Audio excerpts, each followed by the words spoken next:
it away, Andy. All right, let's hope this works. So first of all, I'll get my PowerPoint ready, which I should have done earlier. Okay, well, thank you very much for coming to the session. I hope this will work well. We're having a few technical problems. My name is Andy, and I've been living, working, and teaching in Japan for 23 years. And today I'm going to talk about getting students to share stories. This is a commercial presentation.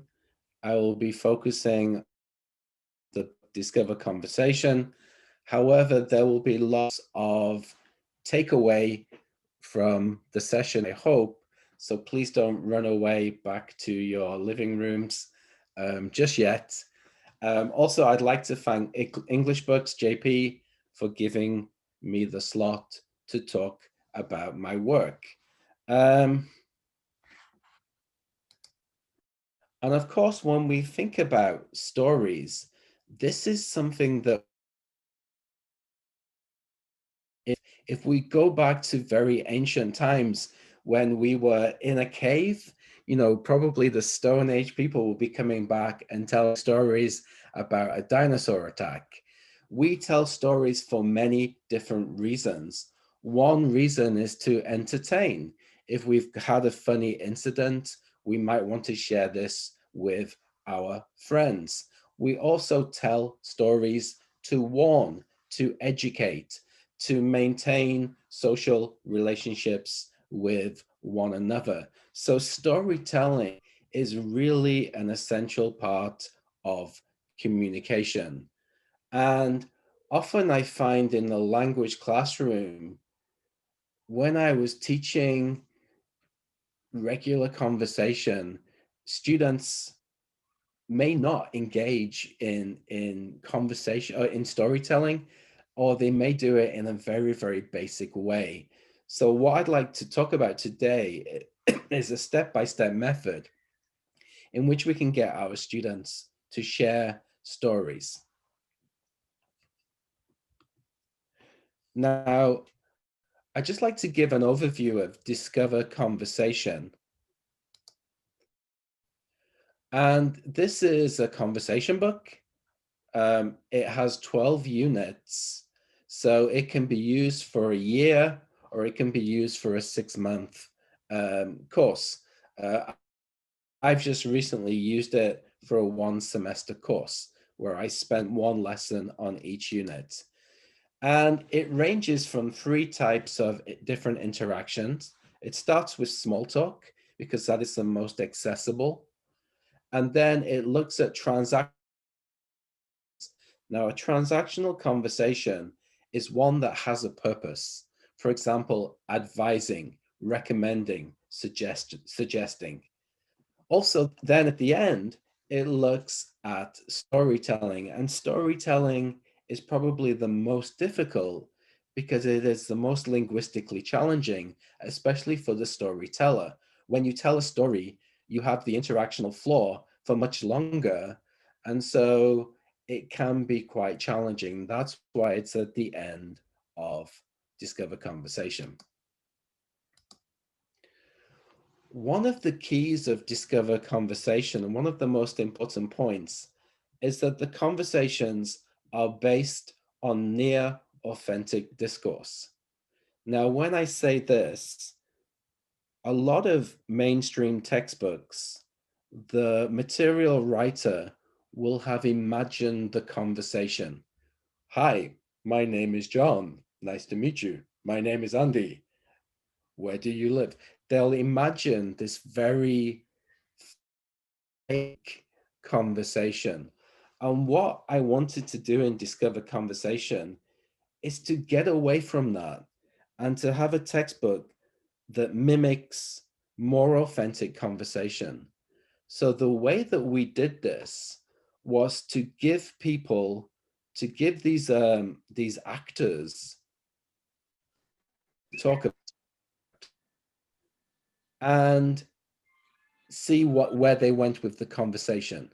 So especially in storytelling, we would give the actors these were American actors. Okay, you're going to tell a story about a bad experience in a restaurant. Go. We recorded the conversations, and then from there, we would work with that conversation. The conversation is the core of each unit. So we started with this near authentic conversation. I call it near authentic because it is a group of actors working together to come up with or improvise a conversation. It's very close to authentic because we haven't given them a script, but authentic because they are actors. However, the conversations that we got were very rich linguistically. So each conversation becomes a core part of the unit. And in a unit, we work backwards from the conversation and then forwards from the conversation. And students will have what we'd like to say a blast. First of all, we build the conversation. So we take the core of the conversation and we break it into interactional moves, which students will then practice before they get to the main conversation in the unit. Once they get to the main conversation in the unit, they've already been introduced to a lot of the lexis in that conversation. They then listen to the near authentic conversation and they do a gap fill activity. After they've got the transcript of the near authentic conversation, they then become kind of like 101 discourse analysts, where they analyze the conversation for the moves that they've practiced in the build section.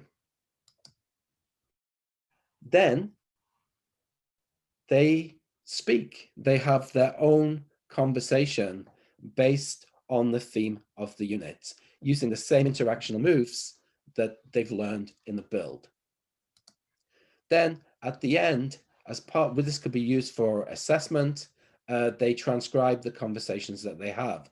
So in the speak section, they would go around and have many different interactions with their fellow classmates. They would record the interactions using a voice recorder on their smartphone. And then for homework, they would then transcribe the best of the conversation. That could then be handed in for student assessment. Now, what I'd like to do today, as this is a workshop, I'd like to go through a unit on storytelling, and I would like you to get involved in this.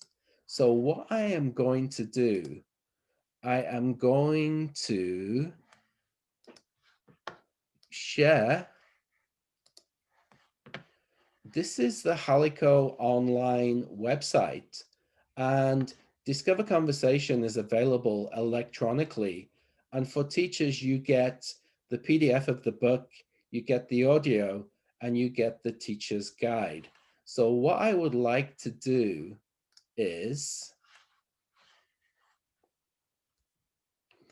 start with Unit 10, which is a bad experience. So in section A of the textbook, students are introduced to one picture or a series of pictures. And this is to really build schemata based around the core conversation. So you can see 4 pictures here.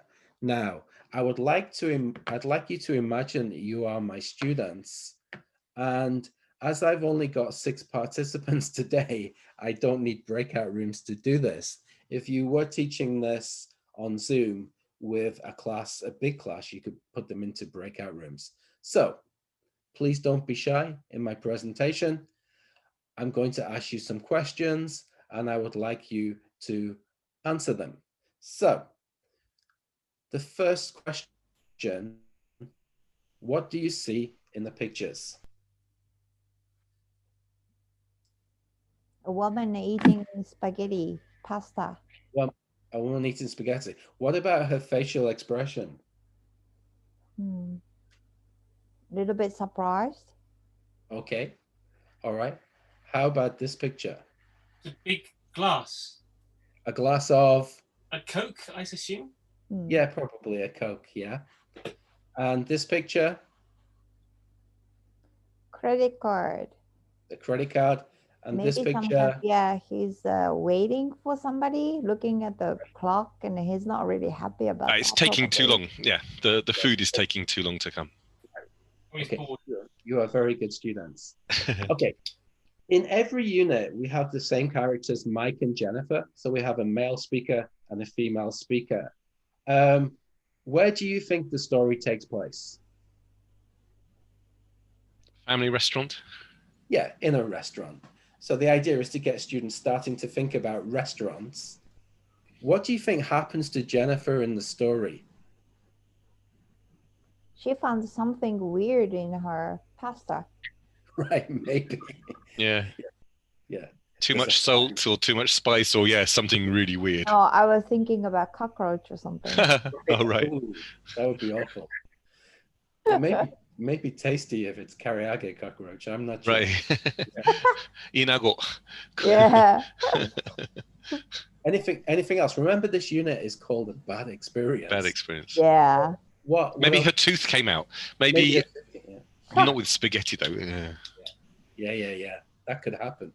Actually, one time I was eating pizza and my tooth did come out. So, Oh no. yeah, that was a very expensive trip to the dentist. Anything else that could be wrong looking at the other pictures? You ordered iced coffee, but you got Coke or something. Yeah, that would be good. Now, how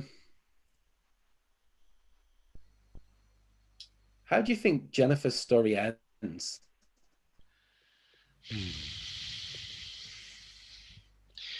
Is she the type to say something or just accept what's happened? Okay. We will find out. Yeah. So she may say something to the waiter. Yeah, she might complain. Yeah. Okay. And then getting students to think about the purpose of storytelling. Why would you tell a story about a bad experience? To not recommend this restaurant. Yeah. Well, some kind of entertaining purpose. To get sympathy. Sympathy, entertainment, and also warning. So at the start of the workshop, I talked about why we tell stories. So one would be a warning. I mean, this would get a really bad review, this restaurant. Don't go there. But also, it's kind of entertaining. We often take pleasure in bad experiences. Stories about bad experiences. If you see someone walking down the street and they fall over, unfortunately, we tend to laugh. Yeah. Okay. So section A is built into the book to get students thinking about the conversation. And this conversation is a near authentic conversation. So we want to build in and predict some of the vocabulary that might be in the conversation, also the context of the conversation. Each unit divides the conversation into interactional moves. So we analyzed the conversation, we broke it down into moves. Now, the first move in storytelling is getting the turn. When you want to tell a story, you have to indicate to the listener that you're going to take an extended turn at talk. So we can explain this to the students as you're going to say that you need to speak for a longer time. Now, to get the listener's attention, you can say, so, oh, by the way, did I tell you? Can you think of any other ways that you could get the turn in a story? That reminds me of something that happened last week. Yeah, that reminds me, yeah. What you've just said reminds me of. Anything else? Hey, listen. Yeah. Hey, listen. Yeah. Hey, listen, I got this terrible thing happened to me yesterday. Any other way? Oh, I have a similar experience. Yeah. So you go, oh, talking of restaurants, or Yeah. speaking of really bad service, or, oh, I forgot to tell you, we went to that restaurant yesterday, the one that you recommended. It becomes accusatory. So we get students to practice getting the turn and thinking of many different phrases. And to support teachers in the teacher's book, there are the answers for you. Now, you've got to set the scene to a story.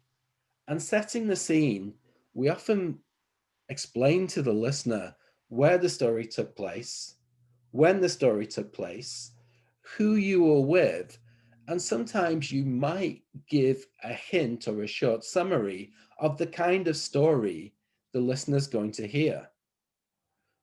For example, oh, something really scary happened to me yesterday when I was walking home. So then you've told the listener it's going to be a scary story. And here we've got the start of the story. We went to that restaurant yesterday, the one Christian recommended, and had the worst experience we could have had, but it was still kind of funny. So we get the students to look at this setting the scene and to circle the where, when, who with, and the summary, the kind of story. So let's go through this very quickly. Where? Restaurant. That restaurant. Yeah, that restaurant. A restaurant. When? Yesterday. Yesterday. Who with? I can't really see that. Oh. My friend. Yeah, so we know it's with more than one person. You didn't eat alone because you're using we. And the kind of story? Bad story. Bad but funny. Yeah. Bad but funny. Yeah. You don't want to tell a really bad experience where your classmates are going to cry. So it's a bad experience, but when we think about it, it's kind of funny. Yeah. So the instructions in the book, once students have circled, they're going to share their answer, and then they're going to think of something bad that happened to them recently. How would you set the scene of your story? And they could practice setting the scene. So for example, something bad that happened to me recently, I was presenting at JALT on Saturday, and my internet connection wasn't working so well. It was awful, so Too real. you would set the scene like that. You know what I mean? Yeah. Okay, so the next move is explaining the unexpected. A story must have an unexpected element for it to be a story, for it to be entertaining. A story is not a good story unless it has something unexpected. So what we do, we get the students to work together and make a list of what usually happens in a restaurant. Sit down, read the menu. Can you think of some more usual things that would happen in a restaurant? Order. You order. The menu, order the food. Yeah. Get some water from the waitresses. If you're in Japan, you get water, yes. Yes. Eat. Eat, Eat the food you ordered. Yeah, and? Get the receipt. Yes, and? Talk with your friends or something. Yeah, and? Use your knife and forks. Yeah. Or chopsticks. Mm-hmm. Yeah. Drink. Yeah. Something you order, coffee or tea or whatever. So you get students to make a list of the usual happenings in a restaurant. Then they go back and look at the list and, this is a bad experience in a restaurant. Look at the list and think about what could go wrong. And we've got examples to help students in the book. I sit down in the restaurant and the chair breaks. That would be awful. And after my pandemic, yes, I'm going to down the pandemic and the chair will break. I read the menu. I remember a story when I was in Kyoto about 20 odd years ago. with a group of British teachers, and we went into this restaurant thinking that we would be able to order. We just newly arrived in Japan, and we read the menu and it was all in kanji. It's like when you go to a French restaurant thinking you know French and you Yeah. just don't understand anything on the menu. You know what we did that day? What point? Yeah. Number 3. It was the best. We'll have I this, hate please. that. Yeah. So, that would be an unexpected where you can't order because of the language difference.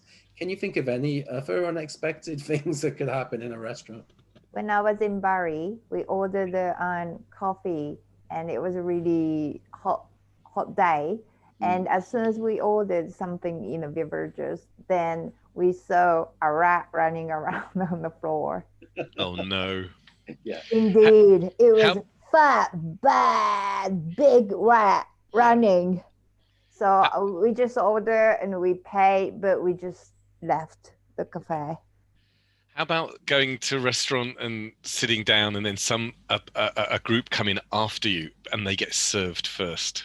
Ooh. Oh, yeah, that would be really annoying. And then they start smoking. Oh.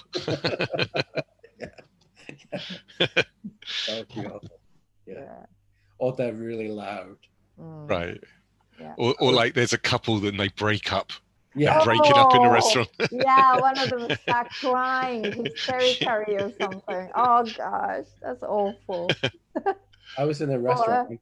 I was in a restaurant one time, and the guy got on his phone and started arguing with his company. Oh, no. And I had to. I don't. You're breaking up. I said to him, "We don't all need to hear your conversation." And he apologized. There we go.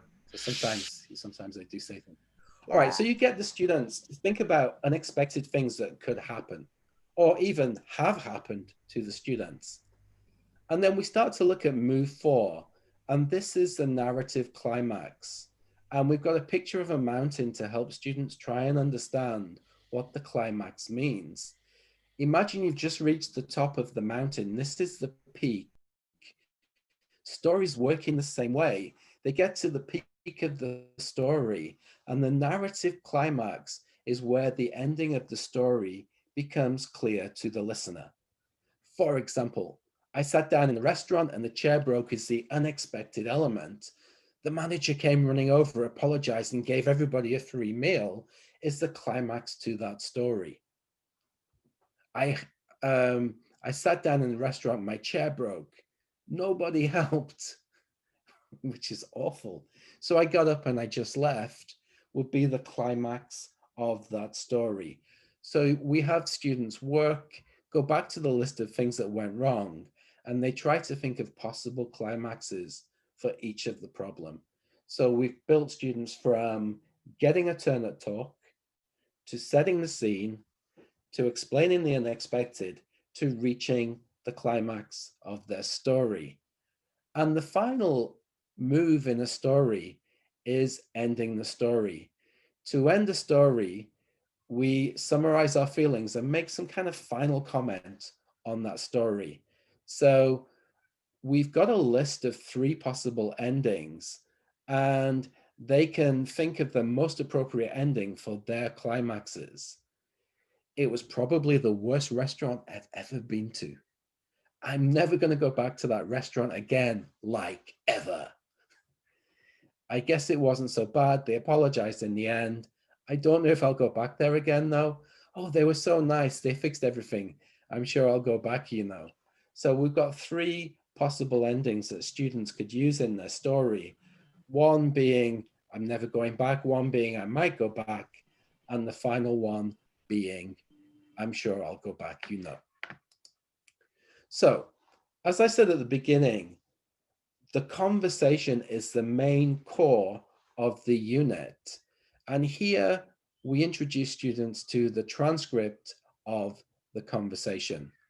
And there are missing spaces.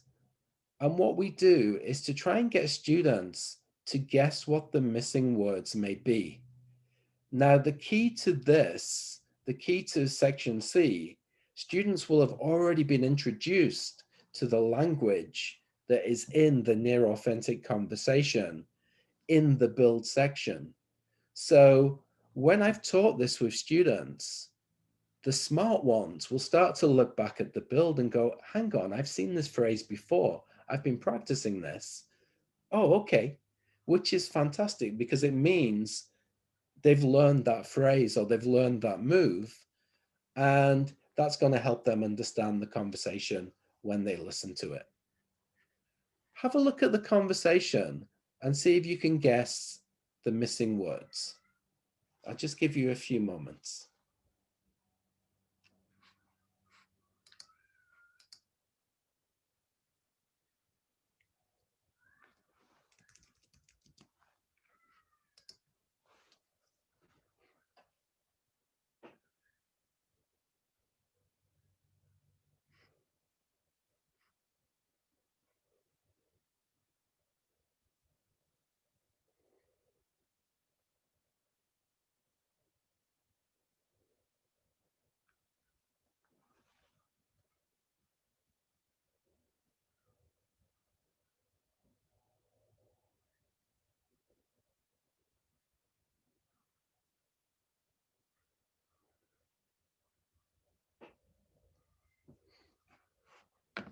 All right, let's go through this. Would anyone like to guess this word?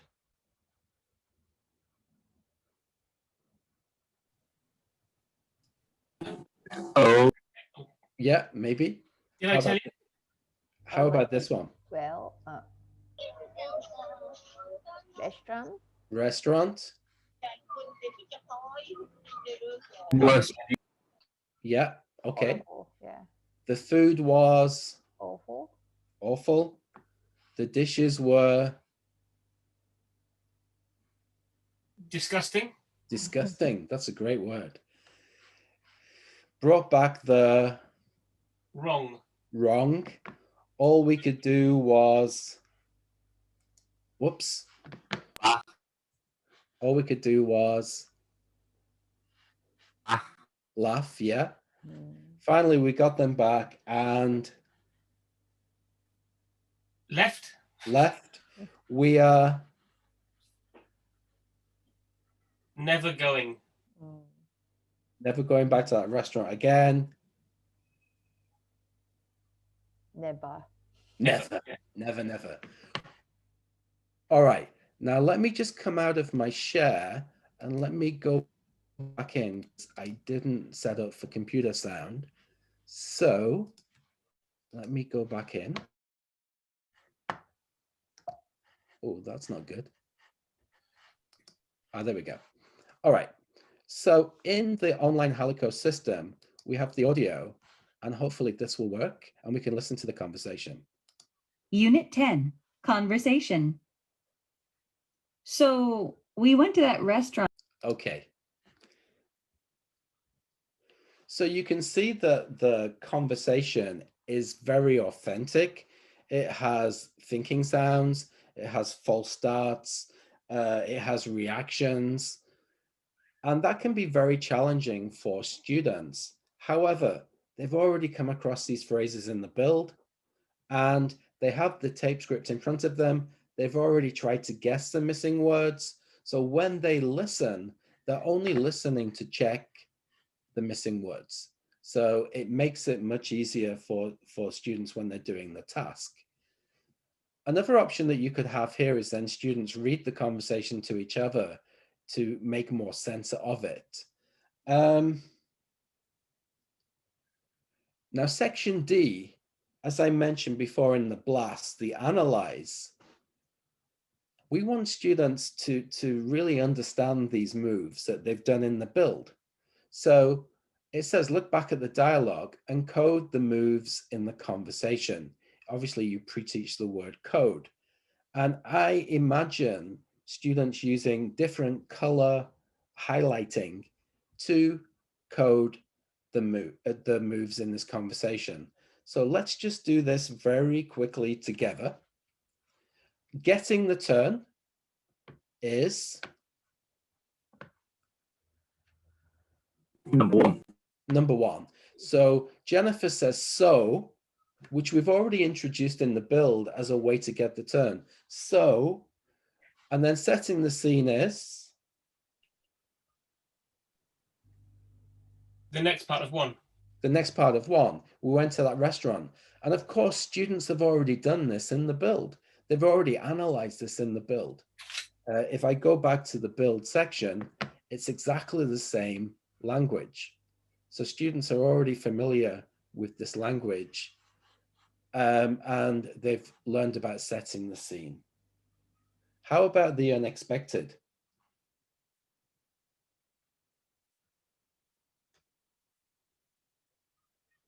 Number 3.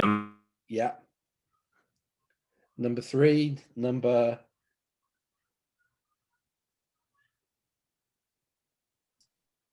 Number 5 and number 7.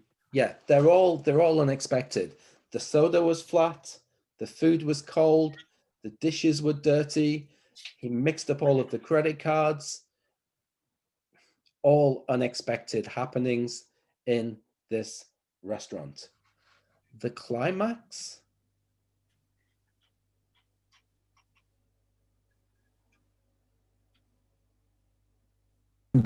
Finally we got them back. Yeah, yeah. So you would have maybe number 9 and number 11 starting as a climax. It was unfortunate we couldn't leave. All we could do was laugh about it. We just waited. It took 20 minutes. Finally, we got them back and just left would be the climax. Then the ending of the story. 13 at the end. Yeah, 13. We took it very lightly, but we're never going back, like, ever. So students can really see the structure of the conversation, the getting the turn, the setting the scene, the series of unexpected happenings which build to the climax of waiting and waiting, and then finally they can leave the restaurant, and then the final comment on that bad experience. If you are doing the unit over 2 lessons, this is where I would end my first 90-minute session with students, because they've done the pictures, they've done the build, they've listened to the conversation, and they've analyzed it.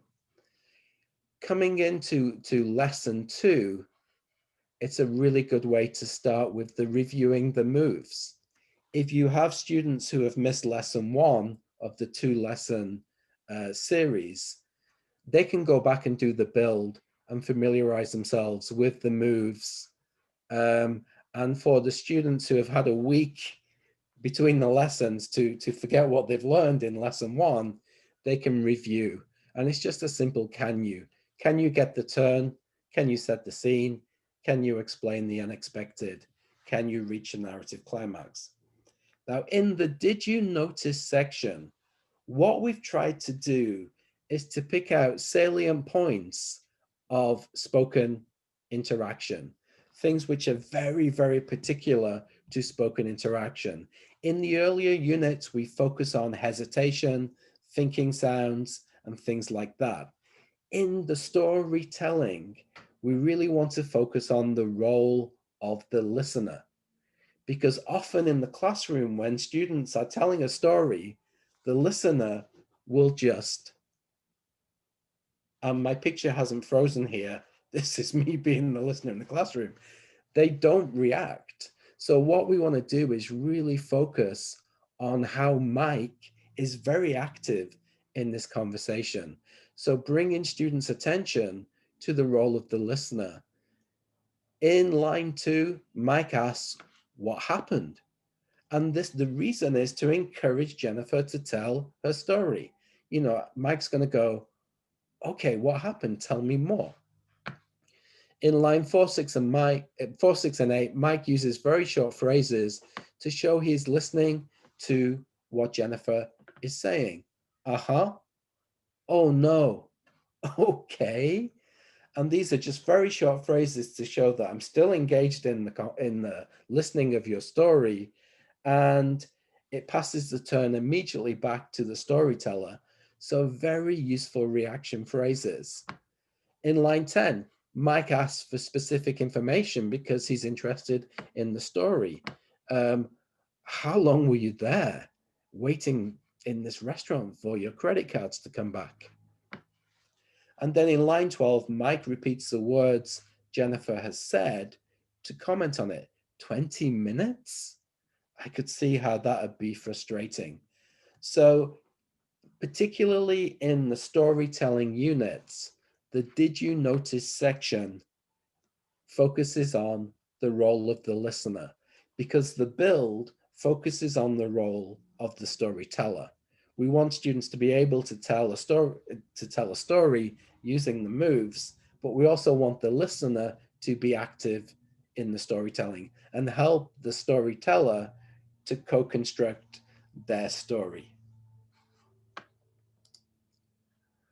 In the final part of the unit, we have students think about a real bad experience that they have had, think about how they would get the turn of the story, set the scene, explain the unexpected, reach the climax, and end the story.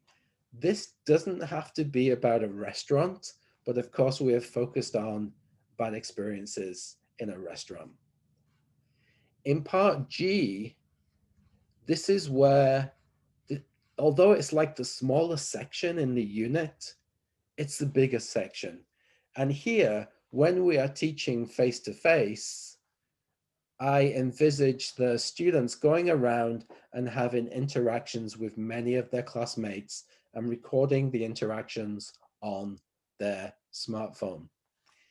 If you're using Zoom, it's still possible.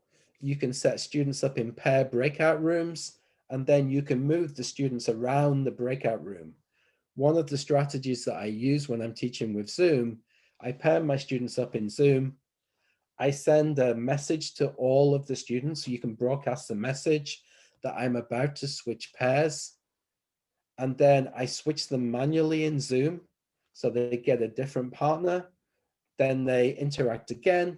Then I send them a warning message, I'm going to switch the partners again. And that's one way that you could do this with online teaching. I mean, how cumbersome is the switching of partners manually in Zoom, out of interest? I have 20 students in my speaking class. Yeah. So I've got 10 pairs. I usually switch breakout room. What I do, I have a piece of paper in front of my computer, Yeah. and I have the breakout room map. And then I circle the ones that I'm going to move. So the student who is in breakout room 1, I'm going to move one of the students to breakout room 2, but some students will stay in their breakout room. It can be cumbersome. There's a slight delay, but I think it's better than going back to the main session and going back to breakout room, going back to the main session, going back to breakout room. I've made mistakes. I've gotten better at switching quickly on breakout rooms. It's good to have a piece of paper in front of me because it helps me see, and I can plan for the switch. You know, if you're giving your students 5 minutes, 10 minutes to interact, and then you're going to switch them, it gives you the time to jump into breakout rooms and observe, but also to be able to switch manually. So it is a little bit cumbersome, to answer your question, but it's doable. And I think it's better than jumping back to the main session. Thanks. Okay. At the end of their conversations, and this could take 30, 40 minutes of class time where they're sharing their stories together, I'm going to tell the story. My partner is going to be an active listener. Then I'm going to switch. Okay, now I've got a new partner. Now I'm going to switch. Then they can reflect on their performance. How did they feel they did? What do they feel they can do? What do they feel they need to do better? Then there is a space in the book for them to do this for homework or in class if you wanted to. They choose their best conversation and they transcribe it. This can then be submitted to the teacher as part of the assessment of the course, and the teacher can then check and make comments on their transcription. I wonder if anyone would like to tell a story about a bad experience in a restaurant? Would anyone like to volunteer and go through these moves?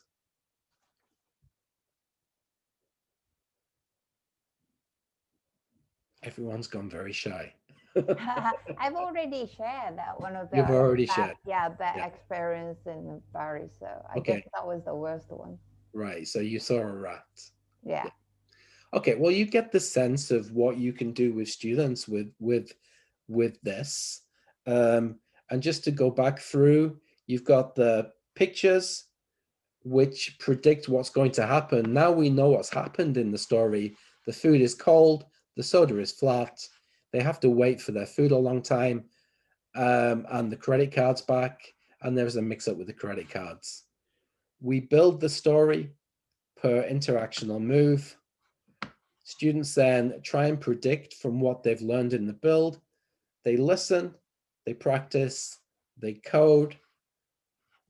There's an extra section where they can focus on the role of the listener, and then they do their own performance. Now, let me go back to my PowerPoint. As I said, I taught Discover Conversation last semester, and it was really challenging because it was at the point where I knew I was going to teach Discover Conversation in the classroom, and I had all these plans of how I would do it, and then the pandemic struck, and we were using Microsoft Teams. To add to my problems, at the start of the lesson, I asked my students who can use Zoom, who has home Wi-Fi, and who is able to connect with Zoom. Most of the students said they were on a very limited data plan and they would not be able to join Zoom sessions. So this was my big dilemma. How was I possibly going to teach a conversation course using Microsoft Teams where students are not able to do Teams meeting or jump out to a Zoom meeting? So this is what I thought. I'm using Discover Conversation in a one semester course. I'm going to do the picture, I'm going to do the build, and I'm going to do the listening in the class. Then for homework, I'm going to get students to call each other and do the conversations. So I adapted that section. Sometimes they did transcriptions of their conversations for assessed pieces of work, but just for regular practice homework, they would hook up with a classmate and they would have a conversation. Now, I've asked my students permission, and I'm going to go to Microsoft Teams. So you're going to have a sneak preview of my Teams, and students would record their conversation and upload it to Teams. So here I have two of my Discover Conversation students doing their bad experience. Please enjoy. I went to a Chinese restaurant which Huma recommended, and then it was really bad. Really? What happened? Okay, I ordered beef fried rice. I waited for 30 minutes. That's too long. Yes, it was really long. As I said, I ordered beef fried rice, but they served me seafood fried rice. Are you joking? I'm serious. I said I ordered beef fried rice. Although they said just eat it. It is still good. That's terrible.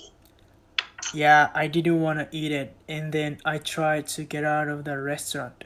They said pay money, so I paid. I'm sorry to hear that. Yes, so I'll never go there again. So you can see the conversation has the moves. It could do with speeding up. They're on their phone doing their best. I think they did a really good job with that. and it has all of the elements. And the listener there is using active listening skills. So my comment to them in my feedback was great stuff. Wrong order is awful. Wow, you had to pay as well. Shocking. That's a shocking incident.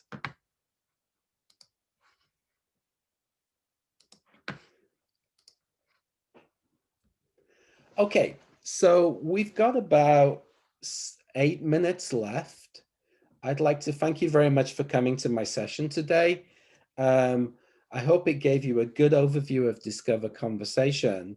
And as I said at the beginning, even though this is a commercial presentation, hopefully it's given you ideas about how you can introduce stories into your classroom, how you can break it down into interactional moves, so it's much more manageable for students to learn in chunks and then reproduce with their own stories at the end.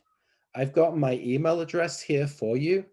And also I've added the websites for Halico, which is the publisher of Discover Conversation, and also English Books, who are kindly sponsoring me today.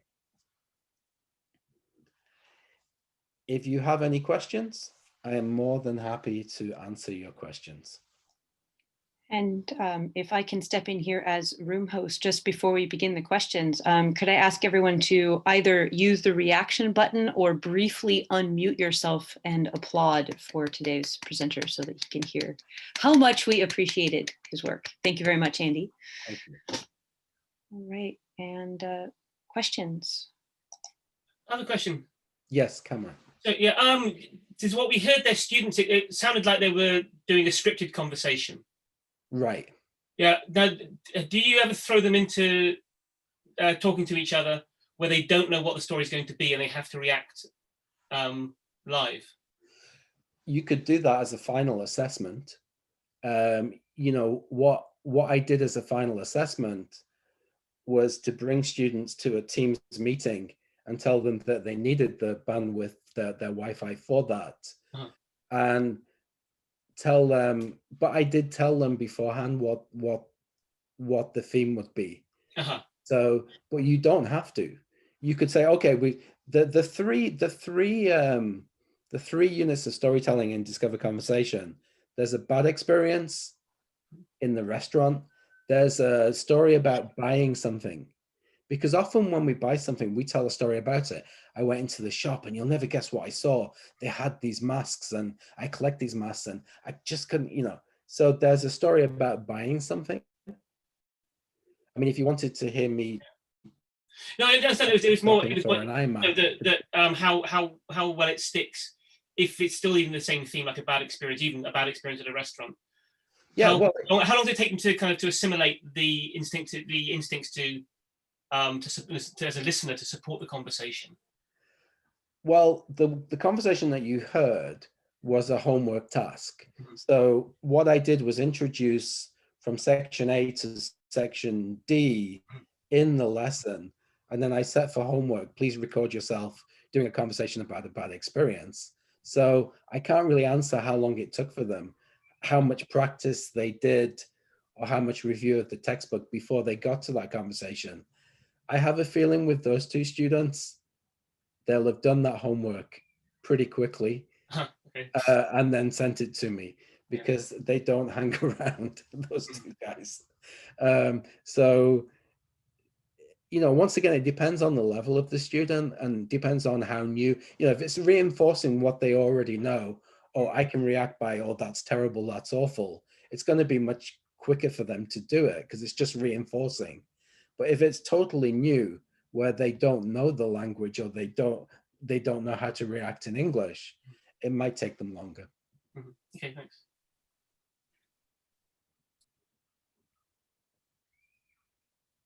So, did you find that a general issue about setting the pair work for homework, about were students spending long enough speaking? Did you have a sense of how long students were speaking? No, I didn't get a sense of it. As I said, it was like an emergency. You know, I've got a conversation class. The class have like 5 gigabytes a month of Wi-Fi or something. I really had to think outside of the box. and adapt it on Teams. Ideally, I would love to have had all of the students in the Zoom class and have them in breakout rooms practicing for much longer. Ideally, I would like to have had a 1-year course where I could have spent more time on the units and more time on the speaking. So to answer your question, no, I don't know how long they spent speaking. Unfortunately, it was just me adapting to the situation of the pandemic, the situation of connectivity, and the situation of having a 1-semester course. Yeah, and no, that's it doesn't give a solution, but it was encouraging to hear because I adopted the book for the first year this year and was also teaching in Microsoft Teams in a quarter course, and it was kind of the reason I was interested in coming today was, oh, I wonder how you dealt with that this year. So.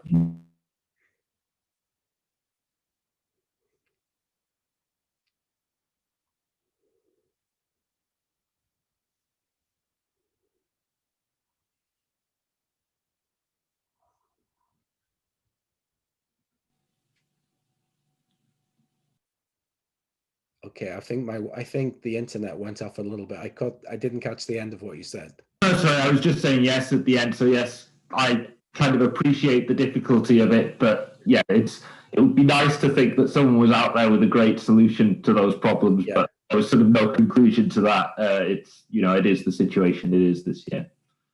Who are you using Teams for your online classes? Was that a question to me? Yeah, are you using Teams for your online classes, your meetings? Yes, and I mean, I don't want to rob all of Andy's time. I would go into great depth, but I'm aware of time of exactly how I did manage it. I managed it a bit differently, but yes, I am. Yeah. Yeah, because this is I've used Teams mainly. I've also used Zoom, and Teams is just a lot clunkier for moving students around. It is. Yeah, there's basically not much to do. It's just clunkier. Yes, and in short, I tended to use kind of speaking logs in the way that anyone who's familiar with extensive reading students might use reading logs, that I got them to say who they'd spoken to and how long their conversation practice was, and then submit the speaking logs, which gives some accountability. Of course, if a student is really determined not to do the work, they can take it, but it just helps a bit to be, oh, this is real work. It's not just something the teacher says, oh, please go away and call each other in Teams. Yeah. I think I got it. I think I got that by doing that in the examination, where I would dedicate like a class. One of the classes I did, I built all of the tasks in Teams for them to do self-study, while I did speaking tests in a separate channel. So students had to speak for the speaking test.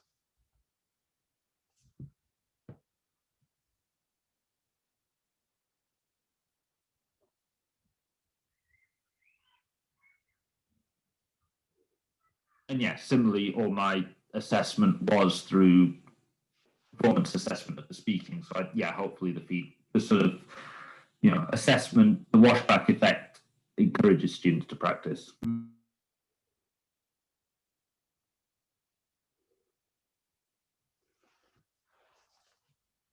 Okay, my timer says I've got 20 seconds left.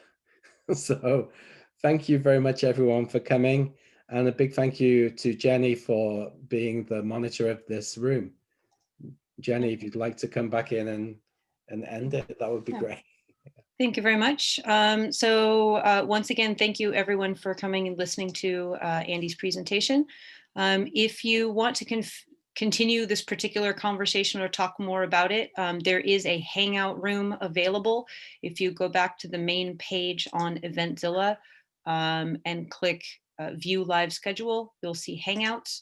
And I believe the session, nope, that's the wrong one. It's in there, but if you, Hangouts is room 885, and if you punch it into the search box, you'll be able to find it. And once again, you said English Books JP was the sponsor, so yes, thank you very much to English Books JP. There's a short break in the schedule now. We're going to leave the room open, but the next presenter is going to be coming in. So just ask that you go to the Hangout room to continue the discussion. Thanks for coming, and enjoy the rest of your JALT weekend. Okay, thank you very much. Thanks, guys. Thank you. Thank you.